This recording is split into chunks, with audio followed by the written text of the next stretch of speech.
Friends எல்லாருக்கும் good morning. நாங்கள் பாண்டிச்சேரியில் இருக்கோம். இது வந்து அக்காடு ஹோட்டல். எங்கள் பேத்திக்கு வந்து மொட்டை புட்டு காது குத்த வந்துடும். 2 நாள் ஸ்டே பண்ணிக்கிட்டோம். நீச்சல் குளம் பாருங்கள். இது சில்ட்ரன்ஸ் உள்ளது.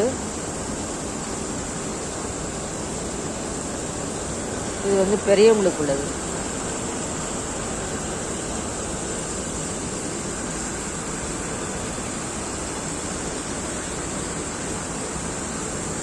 பன்னெண்டோட எங்கள் டைம் முடியுது. சும்மா பார்க்குறோம், குளிக்கலாம் இல்லை.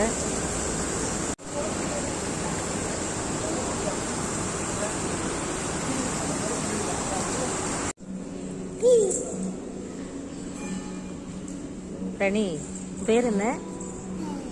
என் பேர் என்ன? பாட்டி பேர் என்ன? பாட்டி அரசி. அரசி.